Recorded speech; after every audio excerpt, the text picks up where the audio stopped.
project, c'est ah oui d'accord, vous pouvez me faire gagner ça en temps sur mon workflow. Et ça a de la valeur. Mais c'est une boîte qui gagne quand elle résout un problème d'un line of business. Tu vois. On ne fait pas de stockage pour Outlook ou SAP, c'est des données classiques. On travaille pour le line of business qui a un problème, il travaille un workflow, tout à coup le stockage est un point d'étranglement. Et là, il y a quelque chose à faire. Et ces gens-là, ils sont vraiment intéressés à, ok, tu stockes, mais rajoute-moi du compute, que je puisse, dans la même machine, pré-processer mes données, et après, je les dispatche dans mon workflow. Première question, est-ce que tu es toujours passionné des Lego? Ah oui, oui. J'étais à un dîner à Palo Alto il y a 3 jours. Mon client, il arrive avec un cover d'iPhone Lego. Ça, je trouve que c'est vraiment top. Enfin, dans la poche, je sais pas, mais je... Oui, et puis mes 2 petits garçons sont très Lego. Alors, question plus humoristique. Chez Google, il y a un projet qui s'appelle BigQuery, donc avec non-structured data for compute. Est-ce que vous êtes en concurrence avec une offre de ce style? Alors nous, aujourd'hui, on est fournisseurs de solutions aux gens qui font des queries. Nous, on ne fait pas des queries nous-mêmes. Donc aujourd'hui... Non, mais BigQuery, c'est l'infrastructure de Google qui est à la disposition des développeurs. Mais fondamentalement, on peut tout imaginer entre... Enfin, le commentaire que je vais faire ne s'applique pas du tout à Google. Mais il y a un certain nombre d'acteurs du web, du cloud dans la vallée, avec qui on discute, qui étaient des gens qui disaient hier, je conçois le truc moi-même, je n'ai pas besoin d'aide. Et le fait qu'on ait une solution un peu extrême, qui résout des problèmes vraiment compliqués, et qu'on ne soit pas non plus un gros gorilla du marché, tu vois, ça nous amène à avoir des discussions avec des gens qui disaient je vais faire moi-même, mais finalement ça intéresse quand même de regarder nos trucs. Donc fondamentalement, on pourrait imaginer un jour être fournisseur de ce genre de... C'est combien le ticket quand vous faites la facture à un client, c'est combien? Bah, pour parler en capacité, nous en dollars. On résout bien le problème à 500 terabytes dessus. 1 pétabyte, 2 pétabytes, 3 pétabytes. Oh, quelques gros systèmes, ouais. Non, c'est enfin bon. Quelques millions, quelques centaines de millions. Ah, ça peut aller de quelques centaines de kilodollar, oui. Pour faire un petit système de... C'est juste 1 pétabyte, il faut encore le remplir, mais jusqu'à plusieurs millions de dollars, 15-20 millions de dollars. Donc, disons qu'on fait 200 millions de dollars de chiffre d'affaires, il faut bien... Oui, et puis en plus c'est un business où il n'y a pas de dépendance particulière à un channel ou à un client, donc c'est beaucoup de transactions à quelques millions de dollars. Donc c'est toi le chef des vendeurs? Vendeurs, services, opérations, et c'est vertical par nature, une fois que tu as trouvé une solution pour monsieur Schmo dans l'industrie, le compétiteur il a le même besoin. Alors en fait, oui, l'approche qu'on a, notre approche de go-to-market c'est vertical.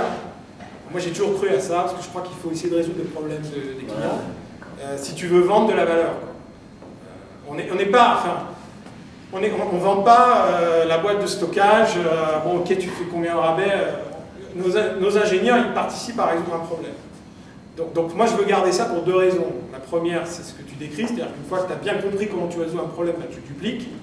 La deuxième raison pour laquelle je veux garder ça, c'est le profil de marge. Tu vois, la marge finalement à la fin c'est jamais que la représentation de la valeur. Et donc on veut être sur des produits qui sont high touch, high-end, qui résolvent un problème. Donc les verticaux aujourd'hui, c'est le HPC académique, les grands labos nationaux, c'est le oil and gas, c'est financial services, c'est life science, le broadcast et la post-prod en médias, où là il y a vraiment des besoins de real-time et tu ne veux pas que ton stockage ralentisse le flow de frame. Les gros sites web qui ont beaucoup de contenu. Il y a longtemps, par exemple, qu'on est fournisseur d'Xbox, le service en ligne. Parce qu'il fait un stockage qui casse pas le workflow, il y a des pics, c'est un modèle de trafic qui peut être assez dur. Je pense qu'on commence à voir des choses au niveau des telcos.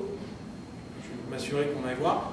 Les gens de Cupertino, les gens dans le cloud, en général, qui ont des problèmes de contenu. Et puis la sécurité aussi. Beaucoup de choses sur la sécurité. Alors, on a fait un projet de partage d'infos vidéo entre plusieurs agences américaines du gouvernement américain.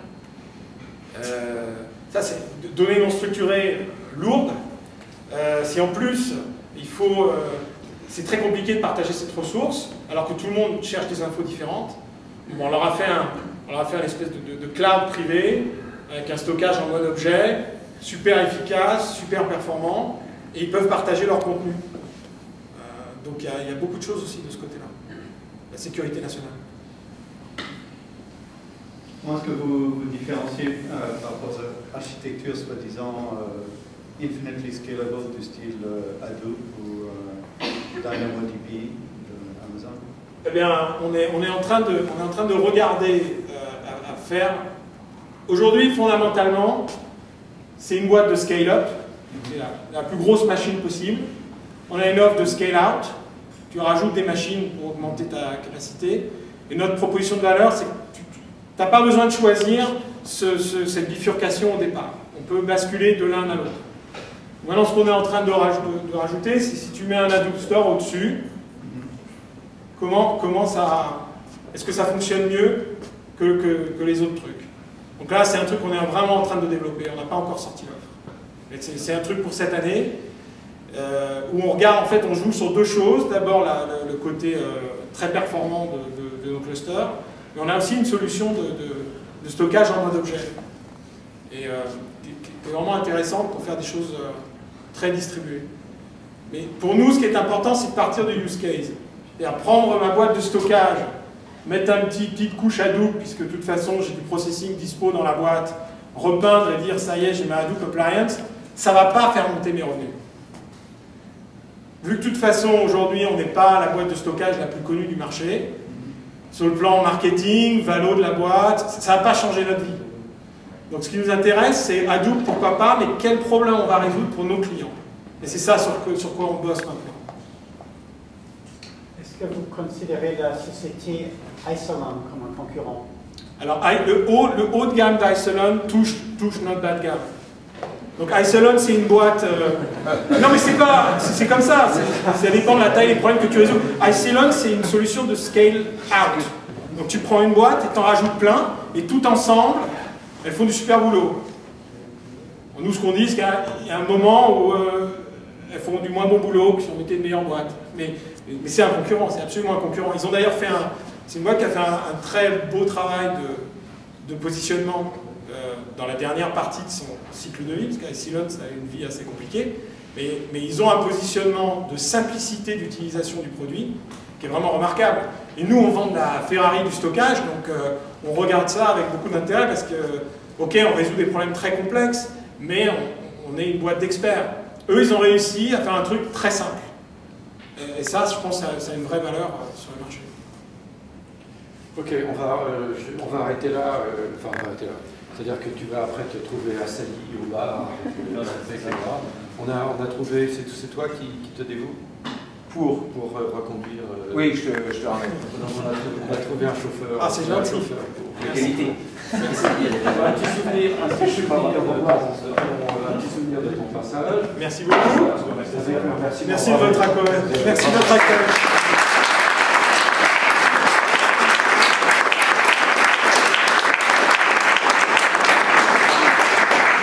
Je vous recommande, c'est pas moi qui choisis ce vin, mais je vous recommande la petite colline, là, le rouge, il est fait par un Français, c'est spectaculaire.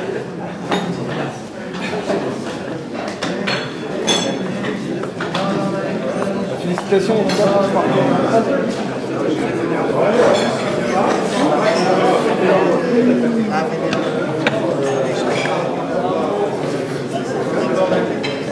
D'accord, parfait. Ah, attendez.